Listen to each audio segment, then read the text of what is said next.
Alhamdulillahirabbil alamin wa bihi nasta'in ala umuri dunya waddin wassalatu wassalamu ala asrofil anbiya'i wal mursalin sayyidina wa maulana Muhammadin wa ala alihi wa sahbihi ajma'in amma ba'd. Yang saya hormati Bapak Muhammad Hufron MSI selaku dosen pengampu mata kuliah Tafsir Tarbawi dan teman-teman yang saya banggakan. Perkenalkan, nama saya Niswatul Mahsunah, NIM 2119191. Saya dari kelas Tafsir Tarbawi B akan menjelaskan mengenai kedudukan orang tua, yaitu tentang doakan ibu bapak. Langsung saja, yang pertama yaitu hakikat ibu bapak.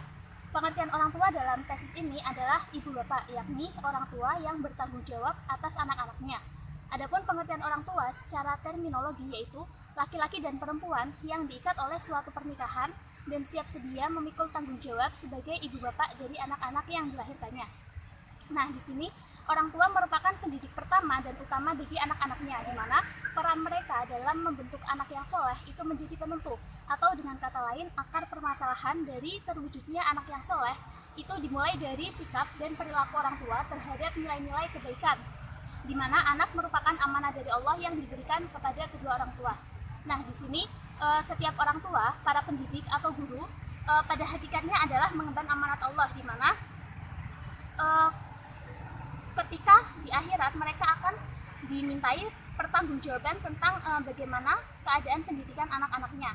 Nah, dalam menjalankan amanat tersebut, orang tua harus menyesuaikan diri dengan tahapan perkembangan dan pertumbuhan anak sesuai dengan usianya, baik itu secara jasmani, rohani, kecerdasan maupun sosial, sehingga dengan tahapan tersebut akan tumbuh kecerdasan anak, akan tumbuh kesadaran anak dan kewajiban-kewajibannya, baik itu kewajiban kepada Allah, kepada diri sendiri, kepada orang tua maupun kepada orang lain.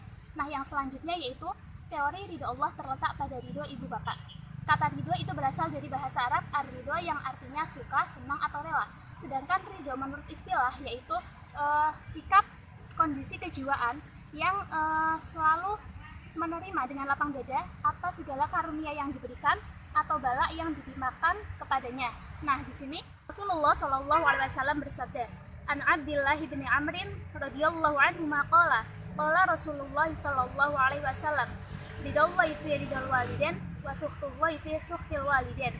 Rawahu Tirmidzi, yang artinya bahwa dari Abdullah bin Umar radhiyallahu anhu berkata, Rasulullah Shallallahu Alaihi Wasallam bersabda, ridho Allah itu di dalam ridho orang tua dan kemarahan Allah itu di dalam kemarahan orang tua. Hadis riwayat Tirmidzi. Nah, hadis ini menjelaskan kepada kita bahwa kita tidak hanya dihimbau untuk berbakti kepada orang tua, tetapi juga seruan untuk mendapat keridhaan orang tua, di mana kedudukan orang tua itu nomor 2 setelah Allah Subhanahu wa Ta'ala.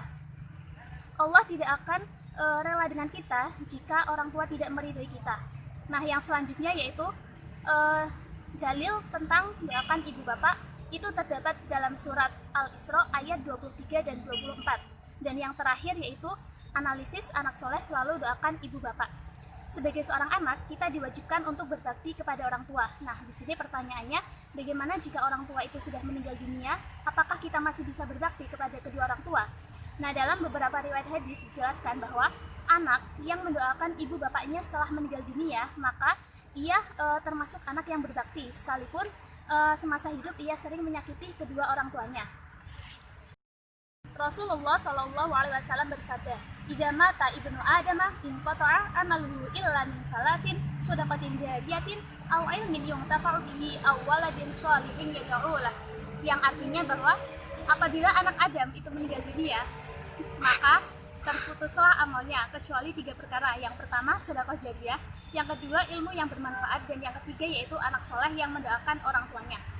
Nah, hadis ini menjelaskan kepada kita bahwa anak soleh itu merupakan aset investasi yang paling berharga bagi orang tuanya, baik di dunia maupun di akhirat. Apa yang orang tuanya tanam kepada anak ketika masih hidup, itu akan menjadi tabungan bagi orang tuanya kelak ketika meninggal dunia. Bisa dibayangkan, ketika seorang anak itu melakukan amalan soleh karena ibu bapaknya, maka amalan soleh tersebut akan memberikan kebaikan kepada ibu bapaknya ketika sudah meninggal dunia.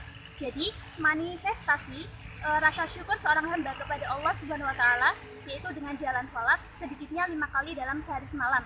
Dan hendaknya seorang anak juga mendoakan ibunya, ibu bapaknya sebanyak itu pula, karena memintakan ampunan dan rahmat untuk orang tua itu merupakan kewajiban seorang anak. Sekian materi dari saya. Kurang lebihnya mohon maaf, semoga bermanfaat bagi teman-teman semua. Terima kasih. Wassalamualaikum warahmatullahi wabarakatuh.